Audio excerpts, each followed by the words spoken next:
오늘은 먼저 우선순위의 중심이라는 제목으로 하나님의 말씀 나누겠습니다. 여러분 혹시 이런 경험 있으십니까? 하루를 딱 지났어요. 분명히 바쁘게 살았습니다. 그런데 막상 하루를 딱 돌아보면 오늘 뭐 했지? 이런 생각이 들 때가 있습니다. 그런 적 있으시죠? 한 일은 분명히 많았습니다. 급한 일 처리하고, 회의하고, 과제하고, 일하고, 이동하고, 사람 만나고. 그런데 이상하게도 하루가 다 끝나고 나면 정작 중요한 건 하나도 못한 것 같은 그런 느낌이 드는 날이 있습니다. 그런 날에는 보통 다 이렇게 얘기합니다. 오늘 진짜 바빴어. 그런데 가만히 돌아보면 분명히 바쁘게 하루를 살았고 정신없이 열심히 살았는데 무엇이 하루의 중심이었는가는 흐릿합니다. 왜냐하면 보통 우리의 하루는요, 중요한 것이 먼저가 아니고 급한 것이 먼저가 되기 때문에 그렇습니다. 급한 일을 먼저 막 하다가 하루가 다 지나가 버리는 것이죠. 급한 일에 먼저 반응하고 요구되는 일들 처리하다 보면 하루가 어느새 막 지나가 있습니다. 하루 정도는 괜찮죠. 하루 이틀 정도는 괜찮아요. 그런데 그런 하루가, 그런 날들이 계속 반복되면 어떤 일이 일어날까요? 그러면 바쁘게는 살고 있는데, 열심히는 살았는데 무엇을 위해 이렇게 살고 있는지, 무엇이 내 삶을 이끌어가고 있는지 모른 채 살아가게 됩니다. 그러니까 주어진 환경에만 반응하면서 살게 되는 것이죠. 사실은 아무도 그렇게 살고 싶은 사람 없을 겁니다. 여러분 중에 그렇게 살고 싶은 분 안 계시죠? 누구나 삶의 중심이 분명한 인생을 살고 싶습니다. 그렇다면 우리는 어떻게 해야 끌려가는 인생 아니고 기준을 가지고 선택하며 살아갈 수 있을까요? 어떻게 하면 우리의 하루가 급한 일에 막 떠밀려가는 하루가 아니라 한 걸음이라도 분명한 방향으로 내딛는 하루가 될 수 있을까요? 그럼 보통 우리는 이렇게 생각합니다. 새해 시작할 때도 그렇고 이런 이야기를 들으면 이렇게 생각해요. 계획을 더 잘 세워야 되나? 의지를 좀 더 단단히 가져야 하나? 결단을 조금 더 세게 해야 되나? 또 이렇게도 다짐합니다. 덜 걱정하고 조금 더 편안하게 해보자. 여러분, 이런 다짐이 잠시 우리를 좀 깨워줄 수는 있어도 삶의 중심을 바꾸는 근본적인 대답이 되지는 못해요. 다시 그 바쁨에 빠지고 다시 휩쓸려 가게 만드는 거죠. 예전에요, 운동장에 이렇게 선을 그릴 때 지금처럼 기계가 딱 정확하게 그려주지 않고 분필가루를 덜덜덜덜 밀면서 그리던 시절이 있었습니다. 놀랍게도 그런 시절이 있었습니다. 여러분, 그거 밀어보신 분도 계시죠? 아닌 척 하지 마세요. 계시죠? 근데 그거 이렇게 밀면 어떻게 돼요? 막 밀면 바로 앞을 보면서 막 신중하게 이렇게 밀고 가요. 그렇죠? 이렇게 막 밀고 갑니다. 그러면 이제 느낌에 선이 똑바로 그려지는 것처럼 느껴져요. 열심히 합니다. 한참 가죠. 운동장이 길잖아요. 끝에 가서 딱 보면 어떻게 돼 있어요? 이렇게 돼 있습니다. 삐뚤빼뚤하게 돼 있어요. 참 신기해요. 분명히 나는 똑바로 가고 있다고 생각했는데 이상한 선이 그려졌단 말이에요. 그러면 어떻게 해야 선이 똑바르게 그려질 수 있을까요? 바로 앞을 보면서 가는 게 아니고 딱 저기 멀리 끝 지점을 보고 걸어가면 선이 반듯하게 그려집니다.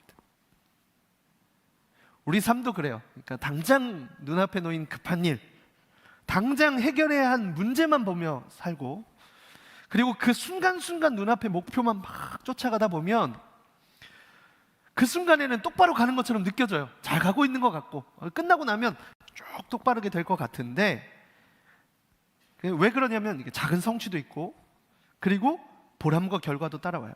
그런데 어느 순간에 어느 지점에 어떤 일이 딱 일어나서 뒤를 딱 돌아보면 나 분명히 똑바로 오고 있었던 것 같은데, 나 분명히 저기에 도착했었을 것 같은데 이상한 곳에 서 있는 거예요. 굉장히 이상한 선이 그려져 있는 것이죠. 여기 어디야? 나는 여기를 오려고 한 적이 없는데. 눈앞에 필요, 급한 일들이 삶의 기준이 되잖아요. 그러면 잘못 가려고 한 것은 아닌데 계속 그 기준이 바뀌고, 그리고 그 순간순간 감각만 의지하며 가다 보니까 방향을 나중에는 이상한 곳으로 가게 되는 것이죠. 세상은요, 성과와 성공에 도달할 수 있는, 그것으로 가는 길이 있다고 말합니다. 더 빨리 가야 되고 더 경쟁하면 앞설 수 있다고 말해요. 뒤처지지 않으려면 지금보다 더 열심히 애쓰고 더 많이 가져야 한다고 말합니다. 그래서 세상은 성과로 사람을 평가하고요, 결과로 인생의 가치를 증명하라고 요구해요. 익숙한 기준이죠. 뭐가 이상한지 잘 모르겠죠, 너무 익숙해서. 여러분, 그런데 그렇게 잠깐은 살 수 있어요. 그런데 평생 그렇게 살잖아요. 그렇게 해서 인생의 끝까지 살잖아요. 그러면 무엇이 남을까요? 그 과정 속에서 우리는요, 무엇을 위해 사는가 보다 얼마나 이루었는가, 그것으로 자신을 설명합니다. 안타깝게도 여러분, 그 길에는요 멈춤이 없어요. 억지로 어떤 일로 멈춰지는 일은 있어도 멈춤은 없습니다. 제가 정신없이 작년 한 해 동안 참 많이 이제 몰두하면서 이제 사역을 했습니다. 정신없이 사역했어요. 저희 아이가 초등학교 2학년이었는데 처음에 2학년일 때 처음에 2학년과 그리고 끝에 2학년은 아이의 생각이나 말이나 이런 게 좀 달라요. 분명히 굉장히 순종적이었고 아빠를 사랑하고 안아주고 그랬는데 이제 거절하고, 그리고 저는 이제 남자니까 딸을 키우면서 여성은 좀 다르구나 이런 걸 많이 느껴요. 굉장히 디테일하고 섬세하고. 그런데 이제 어느 순간에 제가 고민이 많았어요. 왜냐하면 아이들하고 보낼 수 있는 시간이 별로 없었거든요. 많지 않았어요. 그러니까 아내가 저한테 그러더라고요. 여보 좀 충격적일 수 있는데 여보 이제 1년 남았어. 이제 소윤이가 여보한테 와서 이렇게 하는 거 1년 남았어요. 이러더라고요. 제가 그 무슨 소리야? 하고 찾아봤더니 진짜 1년밖에 안 남은 거예요. 4학년이 되면 아빠를 싫어한대요.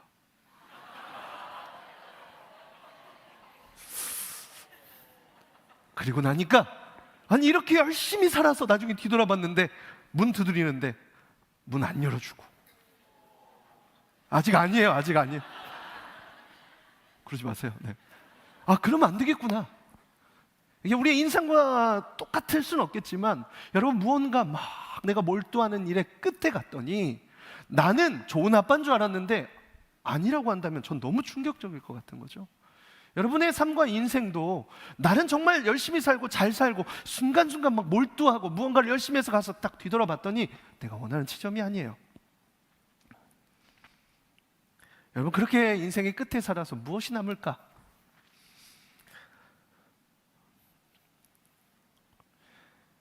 제가 아까 멈춤이 없다고 그랬잖아요. 하나를 이루면 또 하나를 요구해요. 또 하나의 목표가 생겨요. 기준은 계속해서 높아져 갑니다. 그래서 성과와 성공을 기준으로 사는 삶은요, 끝없는 비교, 끝없는 염려로 이어집니다. 오늘 우리가 읽었던 마태복음 6장 본문의 후반부는요, 무엇을 먹을까, 무엇을 마실까, 무엇을 입을까에 대해서 예수님 말씀하신 내용이에요. 현실의 염려와 걱정에 대한 이야기입니다. 사실 이거 매우 현실적인 얘기죠. 오늘을 버티고 내일을 살아내기 위한 생존과 미래에 대한 문제잖아요. 먹는 거, 입는 거, 마시는 거. 거기에 대해서 예수님 말씀하신 거예요. 뭐라고 말씀하셨을까요? 사람들 믿음 없다고 꾸짖으셨을까요? 아니에요. 사람들에게 믿음 없다고 꾸짖지 않으십니다. 정죄하지 않으세요. 너는 왜 그렇게 걱정하며 사냐? 이렇게 말씀하지도 않으세요. 대신 예수님 이렇게 물으십니다. 왜 그렇게 그것이 너의 삶의 중심이 되었느냐? 바로 이 질문에 대해서 예수님은요, 걱정을 없애라 그렇게 말씀하지 않으시고 삶의 기준을 바꾸는 한 문장을 답하십니다. 오늘 우리가 읽은 본문이에요. 먼저 그의 나라와 그의 의를 구해라. 여기서 먼저라는 단어는요, 단순한 시간 순서를 말하는 게 아니에요. 헬라어 원문으로 프로톤이라고 하는 단어인데요, 맨 처음에 하다 하고 하는 의미와 더불어서 어떤 더 중요한 의미가 있냐면 가장 중요하게 두다, 기준이 되는 자리에 두다, 이런 뜻을 가지고 있어요. 그러니까 순서상으로도 앞에 있지만 가장 중요한 자리, 기준이 되는 자리에 두는 거예요. 그러니까 예수님이 보실 때는 문제는 걱정이 있는 그런 상태, 그 상태가 아니에요. 진짜 문제는 그 걱정이 어느새 삶의 가장 앞자리, 가장 중심에 있어서 우리의 선택과 삶을 끌고 가는 데 있습니다. 염려와 걱정이 기준이 돼버린 거예요. 그래서 예수님의 해답은요, 걱정을 없애라, 몰아내라 이렇게 말씀하시는 것이 아니고 걱정의 자리를 바꾸어라 말씀하십니다. 여러분, 그렇다면 이 세상의 염려와 걱정의 자리를 대신할 수 있는 기준은 무엇입니까? 바로 그것이 하나님의 나라와 그의 의입니다. 하나님의 나라는요, 단순히 죽어서 가는 천국을 어떤 공간적인 개념만 얘기하는 것이 아니에요. 물론 그런 것도 있죠. 아직 오시지 않은, 그러나 임하실 하나님의 나라가 있어요. 그런데 이 하나님의 나라는요, 또한 하나님의 통치와 다스림이 내 삶 가운데 실제로 인정이 되는 상태를 말합니다. 그러니까 하나님이 왕이 되셔서 나의 선택, 관계, 내 삶을 그래서 다스리시는 것, 그것이 하나님의 나라가 임하신 하나님의 백성으로 살아가는 삶이에요.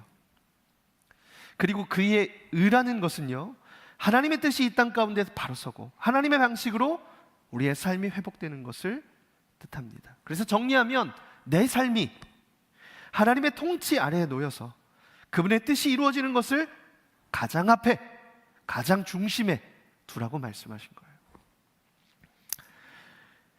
그래서 예수님 말씀하신 이 먼저는요, 하나님 나라를 하루의 일정의 맨 앞에 두어라, 이런 단순한 순서가 아니고요, 하나님의 나라를 너의 삶의 중심의 자리에 두라, 이렇게 말씀하신 겁니다. 다시 말해 이 말씀은 모든 선택을 결정하는 기준이 하나님 나라가 되게 하라 하는 초대이고, 결국 우선순위의 중심을 묻는 말씀입니다. 여러분, 삶은요 늘 치열하고 갈수록 더 바빠집니다. 제가 20대 때 이런 얘기를 들었어요. 갈수록 더 바빠질 거다. 체감이 되지 않았어요. 지금은 너무 체감이 됩니다. 갈수록 더 바빠져요. 나이가 들수록 책임은요 더 커져요. 감당해야 할 일들도 점점 많아집니다. 어느 순간부터는 아파도 쉴 수 없는 책임의 무게를 지게 되는 나이가 옵니다. 너무 슬픈 말이죠. 그래서 이런 책도 있잖아요. 아플 수도 없는 마흔이다. 마흔이 되기 전에 꼭 읽어보십시오. 마흔이 되면 아플 수도 없대요. 저도 그 책을 이제 마흔이 돼서 읽어봤거든요. 딱 읽어보니까 책임이 많아서 아플 수가 없는 거예요. 아파도 가고, 아파도 책임지고, 그러니까 아픈 건 더 이상 핑계가 되지 않는 거예요. 그런 때가 온다는 거예요. 인생이 그렇다는 거예요. 그래서 우리에게 분명하게 필요한 게 한 가지가 있어요. 그게 뭔지 아세요? 우선순위예요.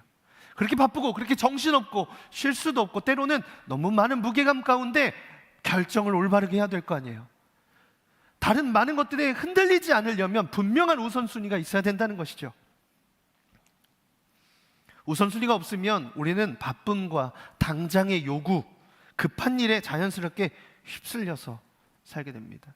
여러분, 그렇게 바쁘게 살면 우선순위 없이 사는 것 같지만 놀랍게도 사실 매일 무엇을 우리 삶에 먼저 둘지를 결정하면서 삽니다. 학업, 취업, 돈, 미래, 결혼, 인정, 성과, 이런 것들이요. 이런 것들은요 우리의 삶에 있어서 매우 중요해요. 예수님은요 이걸 부정하지 않으십니다. 문제는 이것들이 삶의 가장 앞자리에 놓일 때 나를 막 이끌어가고 그때그때마다 나를 막 사로잡는 기준이 될 때가 문제가 되는 거예요. 그때 우리는 그것을 목표로 삼고 그것을 위해 달려가며 그거 잃을까 봐 두려워하며 살아가게 되는 거죠. 그렇다면 왜 먼저 하나님의 나라를 구해야 할까요? 그것이 왜 대답이 되는 것일까요? 그 이유는 인생이 결국 무엇을 위해 사느냐의 문제이기 때문에 그렇습니다. 지금의 시대는요 물질, 성공, 안정, 특별히 이 안정, 경제적 자유, 그게 안정 때문에 그런 거잖아요. 그런 책들 막 쏟아져 나오잖아요. 물질, 성공, 안정, 이게 가장 중요한 목표예요. 심지어 덕목처럼 느껴져요. 하지만 이것들이 삶의 중심이 될 때는요 우리는 끊임없이 비교하기 시작합니다. 더 가진 사람과, 더 이룬 사람과, 더 빨리 가는 사람과, 뒤처질까봐 두려워합니다. 잃어버릴까봐 염려하며 살게 돼요. 그래서 잠시 성취를 경험할 수 있어도 결국에는 염려, 걱정이 삶을 지배하는 인생이 되기가 매우 쉬워요. 예수님이 먼저 하나님의 나라를 구하라고 말씀하신 이유는 다른 것들이 중요하지 않아서가 아니고 염려가 주인이 되지 않게 하시기 위함입니다. 우리가 인생을 종종 항해에 비유하곤 하잖아요. 우리가 살아가는 삶을 언제 바람이 불고 파도가 일지 알 수 없는 망망대해를 한 척의 배를 타고 가는 것과 같습니다. 그 항해에서 가장 중요한 것이 무엇일까요? 목적지예요. 목적지가 있어야 소망을 가지고 갈 수 있습니다. 희망이 보여요. 망망대에서도 이 방향으로 가면 목적지가 나올 거야. 목적지가 분명해야 맞바람도 불고 폭풍우가 치고 그래도 계속 갈 수 있는 거예요. 그런데 또 하나 중요한 것이 있어요. 그것이 바로 닻입니다. 목적지가 방향이라면요, 닻은 그 방향을 잃지 않게 붙잡아주는 기준이에요. 닻이 없는 배는 큰 바람이 불 때마다 막 이리 흔들리고 저리 흔들리고, 해류가 흐르는 대로, 바다 밑에 해류가 강하게 흐르면 그 해류를 따라 어느새 가만히 있었는데 저만큼 가 있어요. 그 해류가 그렇게 무섭다고 하더라고요. 해류가 흐르는 대로 떠밀려 갑니다. 정신 차리면 어딘지 몰라요. 그러나 닻이 내려진 배는요 달라요. 막 강한 해류가 흐를 때, 아니면 비바람이 올 때, 폭풍우가 칠 때 닻을 내려놓고 기다리는 거예요. 그러면 그 바람과 그 파도가 배의 주인이 되지 않습니다. 휩쓸리지 않고 그 자리에 머물렀다가 지나가면 다시 올바른 방향으로 가면 돼요. 하나님 나라가 중심이 된 삶도 그와 같습니다. 문제가 없어지진 않아요. 현실이 갑자기 좋아지는 것도 가벼워지는 것도 아닙니다. 다만 문제와 상황이 우리의 인생의 주인이 되지 못한다는 거예요. 그래서 먼저 하나님의 나라를 구하는 삶은요, 무언가를 포기하는 그런 삶만이 아니에요.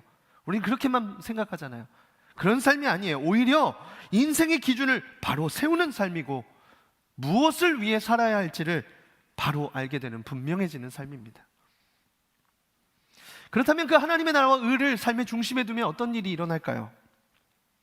먼저 선택의 기준이 달라집니다. 이전과 달라져요. 이전에는 어떤 선택 앞에 서면 이게 나한테 유리한가? 이게 나한테 도움이 되나? 안전한가? 손해보진 않을까? 이런 생각하잖아요.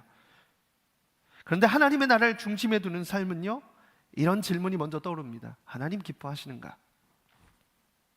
하나님의 나라가 확장되는가?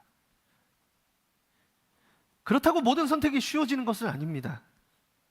오히려 더 고민해야 될 때가 많아요. 잘 모르겠거든요. 그 고민을 많이 해요. 그러나 분명한 것은요, 무엇을 기준으로 선택해야 하는지는 더 이상은 흔들리지 않는다는 거예요.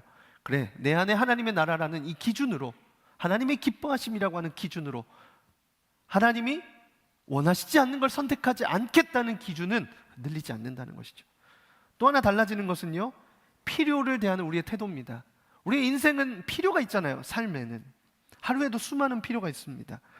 하나님의 나라를 중심에 둔다고 해서 필요가 사라지지 않겠죠. 여전히 먹고 살아야 되고 여전히 책임져야 할 일들이 많습니다.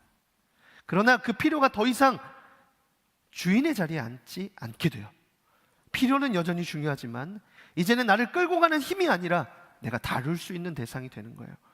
그래서 필요를 위해 사는 사람이 아니고 필요를 맡기고 살아가는 사람이 됩니다. 염려의 무게도 달라져요. 여기서 염려 안 하고 사시는 사람 있습니까? 걱정 안 하고 사는 사람 있어요? 오히려 염려의 무게에 짓눌렸으면 짓눌렸지, 염려가 없는 삶이 없잖아요. 그런데 이 염려의 무게가 달라져요. 하나님 나라가 중심이 된 삶에도 염려가 있죠. 그러나 그 염려가 더 이상 삶의 방향을 결정하지 못하니까 염려가 찾아올 때마다 우리가 이렇게 고백하는 거예요. 이 문제가 크지만, 되게 나를 짓누르지만 이 문제보다 하나님이 크시다. 그래서 염려는요, 우리를 하나님께로 계속해서 나아가게 하는 어느새 그러한 통로가 되게 됩니다. 삶의 속도 또한 달라져요. 하나님의 나라를 중심에 둔 삶은요, 조금 느릴 수 있어요. 아니, 많이 느릴 수 있어요. 그러나 이전과 분명히 다른 한 가지가 있습니다. 더 이상 전과 같이 쫓기며 살지 않게 된다는 것입니다. 비교에 끌려서 무리하지 않고 불안 때문에 속도를 높이지 않고 남들보다 늦어 보일지라도 올바른 방향으로 묵묵히 갈 수 있게 되는 것이죠. 그리고 무엇을 포기해야 하는지도 조금씩 분명해집니다. 사실 무엇을 포기한다고 하는 게 굉장히 어렵잖아요. 포기하면 손해고, 포기하면 다른 사람들이 그 자리를 꽤 차고 들어가잖아요. 포기하는 게 참 어려워요. 이 방향이 맞는지 저 방향이 맞는지 알 수도 없습니다. 그런데 하나님 나라가 중심이 되면 무엇이든 다 가질 수 없다는 사실을 받아들이게 돼요. 그래서 가질 수 없는 것을 붙잡느라 지금 붙잡고 있어야 될 것을 놓치지 않게 됩니다. 그래서 이때의 포기는요, 패배가 아니고 더 중요한 것을 붙잡기 위한 선택이 돼요. 여러분 들어도 보시고 읽어도 보신 분 계실 텐데, 에콰도르의 선교사였던 짐 엘리엇이라는 분이 계십니다. 그분이 굉장히 젊은 나이에 25살 이전에 친구들과 함께 에콰도르에 있는 미전도 종족 부족을 위해서 정글로 들어갔어요. 거기서 그들을 컨택하고 그리고 그들과 함께 있다가 순교를 당하게 됩니다. 근데 이 짐 엘리엇 선교사의 일기가 이제 그의 아내 엘리자베스 엘리엇의 손을 통해서 세상의 빛을 보았습니다. 그것이 바로 전능자의 그늘이라고 하는 책이에요. 그 책에 짐 엘리엇이 쓴 일기의 한 대목이 이렇게 글자가 이렇게 나와요. 굉장히 유명한 말씀이에요. 영원한 것을 얻기 위해 영원하지 않은 것을 포기하는 사람은 바보가 아니다. 하나님의 나라가 중심에 있는 사람은 내가 놓아야 할 것과 내가 붙잡아야 할 것이 명확해집니다. 무엇을 붙잡아야 하는 기준이 여러분 혹시 있으십니까? 마지막으로 하나님의 나라 그리고 의를 중심에 두면 삶의 시야가 달라져요. 넓어져요.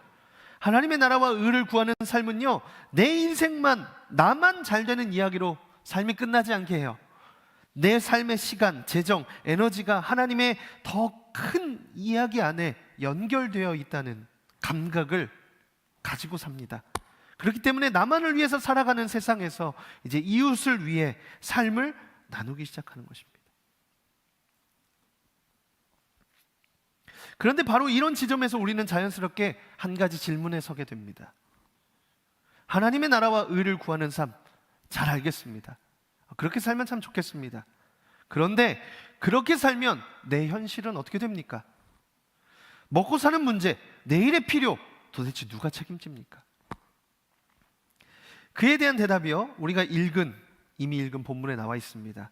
오늘 본문 마태복음 6장 33절 말씀 우리 한 번 더 같이 읽겠습니다. 그런즉 너희는 먼저 그의 나라와 그의 의를 구하라. 그리하면 이 모든 것을 너희에게 더하시리라. 아멘. 하나님의 나라와 의라고 하는 삶의 우선순위가 명확해질 때 그 후에 필요는 하나님이 책임지시겠다는 말씀이에요. 여러분 이 말씀이 어떻게 들리십니까? 혹시 기브 앤 테이크로 들리세요?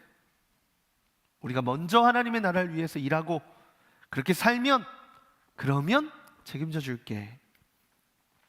이 말씀에서 분명히 짚어야 할 게 있어요. 여러분 예수님은 우리에게 성과를 요구하시는 게 아니에요.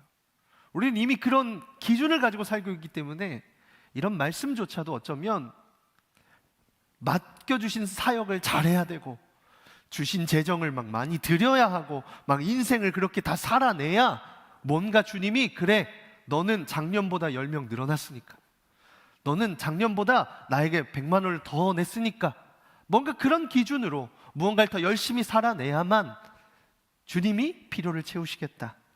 아니요, 그렇지 않습니다. 주님은 그렇게 말씀하시지 않아요. 우리에게 성과를 요구하시지 않습니다.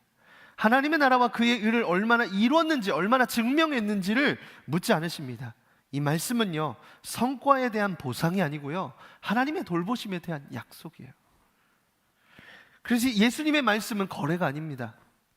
예수님이 요구하시는 것은 성과가 아니고 우선순위예요. 결과가 아니고요 그 과정을 이루어가는 삶의 중심입니다. 이 말씀은 하나님 나라를 먼저 구하면 원하는 것을 다 얻게 해줄게 라고 하는 번영의 약속도 아니에요. 우선순위만 명확하면 문제가 사라질 거야 라고 하는 뜻도 결코 아닙니다. 이 말씀은 이런 말씀이에요.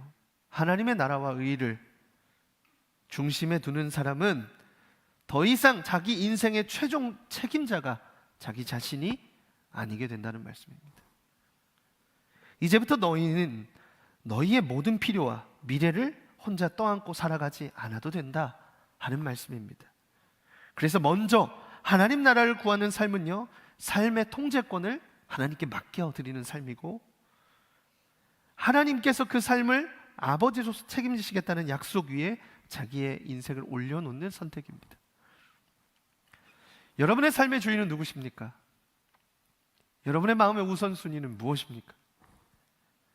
지금 이 순간 여러분의 선택을 이끌고 있는 그것은 무엇입니까? 염려입니까? 걱정입니까? 성과입니까? 무언가 더 얻고 싶은 마음이십니까?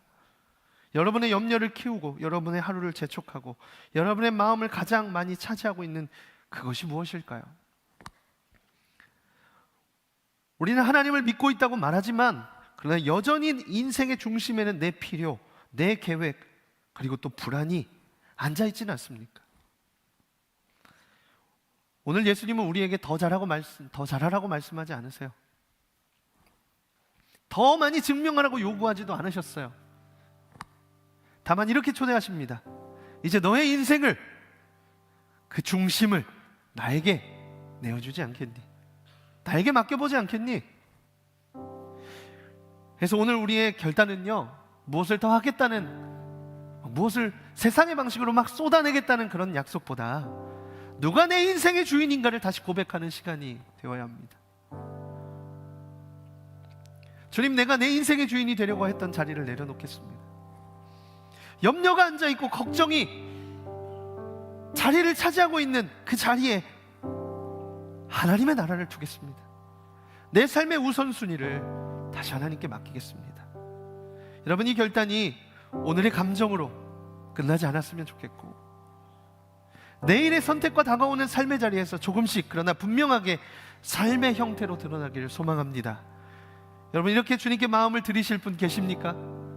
특별히 염려와 근심으로 막 새해가 시작됐는데도 정신없이 끌려가고, 여러분이 원하는 방향이 아님에도 그렇게 살아갈 수밖에 없고, 하루도 그렇고 살아보니까 그렇고 세상이 그걸 요구하니까 어쩔 수 없다고 말하고, 그것을 위해서 그러나 나도 그것을 원하고, 그러나 여러분, 그런 자들에게 말씀하시는 거예요. 먼저 그의 나라와 그의 의를 구해라. 여러분, 이렇게 주님께 마음을 드리실 분들이 계시다면 우리 이 찬양의 고백으로 주님 앞에 고백하며 나아갔으면 좋겠습니다. 시선이라고 하는 찬양이에요. 여러분, 우리의 시선을, 우리의 마음을 주님께 좀 올려드리면 좋겠어요. 우리의 중심에 좀 주님이 임하시고 그의 나라가 임하시며 그의 나라를 이 땅 가운데서 드러내며 사는 삶이 우리가 되기를 소망합니다. 우리 시선을이라고 하는 찬양을 우리의 마음을 담아서 함께 노래하면 좋겠습니다. 같이 고백합시다.